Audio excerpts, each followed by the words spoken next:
এবার থেকে দূরপাল্লা হোক অথবা লোকাল ট্রেন, মোবাইল অ্যাপে টিকিট কাটলে এবার থেকে মানতে হবে কড়া নিয়ম। না মানলে পড়তে পারেন ভারী সমস্যায়। ডিজিটাল টিকিট সংক্রান্ত নিয়ম আরও কঠোর করল ভারতীয় রেলওয়ে। অ্যাপে বুক করা আনরিজার্ভ টিকিটের ক্ষেত্রে শুধুমাত্র অ্যাপে দেখানো ডিজিটাল টিকিটকেই বৈধ হিসাবে গণ্য করবে রেল। স্ক্রিনশট, ছবি, পিডিএফ কপি অথবা হোয়াটসঅ্যাপে পাঠানো টিকিট আর ভ্রমণের বৈধ প্রমাণ হিসাবে গণ্য করা হবে না। যে মোবাইল থেকে টিকিট বুক করা হয়েছে, যাত্রার সময় সেই একই মোবাইলে টিকিটটি থাকতে হবে। সঙ্গে বহন করতে হবে একটি বৈধ ফটো পরিচয়পত্র, যেমন Aadhaar card, PAN card, voter ID অথবা ড্রাইভিং লাইসেন্স। রাজধানীর বুকে আবার বড়সড় নাশকতার ছক বানচাল করল দিল্লি পুলিশ। সুনির্দিষ্ট কিছু ব্যক্তিকে খুনের উদ্দেশ্যে দিল্লি ও তার সংলগ্ন এলাকায় ডেরা জমিয়েছিল কুখ্যাত গ্যাংস্টার লরেন্স বিষ্ণোই দলের 3 শার্প শুটার। কিন্তু তাদের সেই পরিকল্পনা বাস্তবায়িত হওয়ার আগেই গোপন সূত্রে খবর পেয়ে অভিযান চালিয়ে 3 জনকে গ্রেফতার করেছে পুলিশ। পুলিশ সূত্রে জানা গেছে, ধৃত 3 শুটারেরই পুরনো অপরাধের রেকর্ড রয়েছে। এর আগেও একাধিক গুলিচালনার ঘটনায় এদের নাম জড়িত ছিল এবং বেশ কিছুদিন ধরেই তারা গোয়েন্দাদের নজরে ছিল। তদন্তকারীরা জানতে পেরেছে, ধৃত শুটাররা মূলত বিদেশে বসে থাকা হ্যান্ডলার এবং একটি আন্তর্জাতিক অপরাধ চক্রের নেটওয়ার্কের মাধ্যমে নির্দেশ পাচ্ছিল কাকে, কখন এবং কিভাবে আক্রমণ করতে হবে সেই সম্পর্কিত সমস্ত তথ্য, এবং নিখুঁত প্লেন আসছিল সীমান্তের ওপার থেকে। পশ্চিম এশিয়ার আকাশে আবার যুদ্ধের মেঘ।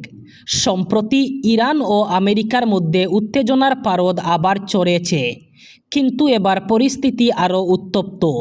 দুই দেশের মধ্যেকার পরিস্থিতি আবার একবার সামরিক সংঘাতে রূপ নিতে চলেছে বলে মনে করা হচ্ছে। রবিবার ইরান আবার একবার হরমুজ প্রণালী বন্ধ করতেই পরিস্থিতি জটিল হয়ে উঠেছে। বিশ্বের অন্যতম গুরুত্বপূর্ণ সামুদ্রিক বাণিজ্য পথ হরমুজ প্রণালী। রবিবার তেহরানের তরফে জানানো হয়েছে, পরবর্তী নির্দেশ না দেওয়া পর্যন্ত বন্ধ থাকবে হরমুজ। এরপরেই ইরানের বেশ কয়েকটি সামরিক ঘাঁটি এবং স্ট্র্যাটেজিক এলাকায় নতুন করে বিমান হামলা চালায় আমেরিকা। দুই দেশের মধ্যে আবারও এই সংঘাত বিশ্বব্যাপী তেল ও গ্যাস সরবরাহে আবার বড় হুমকি হয়ে দাঁড়িয়েছে। ইরানের ইসলামিক রেভলিউশনারি গার্ড কর্পস এই নৌবাহিনীর একটি বিবৃতিতে জানিয়েছে, একটি জাহাজ নির্ধারিত সামুদ্রিক পথ অমান্য করে নিজেদের নেভিগেশন সিস্টেম বন্ধ করে দিয়েছিল। সতর্কবার্তা সত্ত্বেও জাহাজটি গতিপথ পরিবর্তন করেনি। এরপরেই সেটিকে টার্গেট করা হয়েছে। আর এরপরেই ইরান হরমুজ প্রণালী বন্ধ করার নির্দেশ দিয়েছে। অসমের গোসাইগাঁওয়ে এক ভয়ঙ্কর শোকাবহ ঘটনা।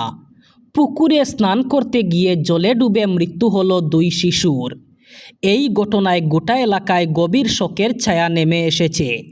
মৃত 2 শিশুর নাম হাইন সরগায়ারি এবং দনবীর ব্রহ্ম। স্থানীয় সূত্রে জানা গেছে, 2 শিশু বাড়ির কাছে একটি পুকুরে স্নান করতে যায়। সাঁতার না জানার কারণে তারা পুকুরের গভীর জলে তলিয়ে যায়। দীর্ঘ সময় তাদের খুঁজে না পেয়ে পরিবারের সদস্যরা খোঁজাখুঁজি শুরু করেন।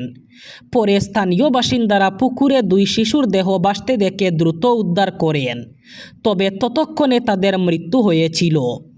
এদিকে একই এলাকায় 2 শিশুর এমন আকস্মিক মৃত্যুতে গোটা এলাকায় শোকের পরিবেশ সৃষ্টি হয়েছে। খবর পেয়ে পুলিশ ঘটনাস্থলে পৌঁছে মৃতদেহ দুটি উদ্ধার করে ময়নাতদন্তের জন্য পাঠানোর ব্যবস্থা করে। জাতীয় সঙ্গীত ও রাষ্ট্রগান নিয়ে আবার নতুন প্রটোকল জারি করল কেন্দ্রীয় স্বরাষ্ট্র মন্ত্রক।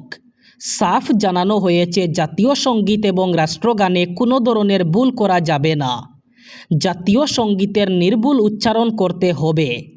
কেন্দ্র অনুমোদিত পাঠ অনুসরণ করতে হবে। কেন্দ্রীয় স্বরাষ্ট্র মন্ত্রক জাতীয় সঙ্গীত জনগণ মন এবং জাতীয় গান বন্দে মাতরম পরিবেশনের ক্ষেত্রে সুনির্দিষ্ট প্রটোকল মেনে চলার জন্য সমস্ত রাজ্য, কেন্দ্রশাসিত অঞ্চল এবং কেন্দ্রীয় মন্ত্রকগুলিকে নতুন নির্দেশিকা জারি করেছে। এই নির্দেশিকাগুলি কঠোরভাবে পালন করার নির্দেশ দেওয়া হয়েছে। স্বরাষ্ট্র মন্ত্রকের তরফে জানানো হয়েছে জাতীয় সঙ্গীত এবং রাষ্ট্রগান পরিবেশনের সময় উচ্চারণ হতে হবে সম্পূর্ণ শুদ্ধ। জাতীয় সঙ্গীত অথবা জাতীয় গানের মধ্যে অন্য কোনো গান গাওয়া যাবে না।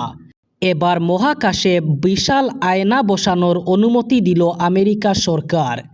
পৃথিবীতে অতিরিক্ত সূর্যের আলো চাহিদা পূরণ করতে এবং সৌরশক্তির যোগান বাড়াতে এমন সিদ্ধান্ত। পরীক্ষামূলকভাবে প্রথমে একটি প্রকাণ্ড আয়না বসানো হবে। আগামীতে মোট 50,000 আয়না বসানোর পরিকল্পনা রয়েছে। সেই মতে একটি স্টার্টআপ সংস্থাকে মহাকাশে আয়না বসানোর অনুমতি দিল আমেরিকার সরকার।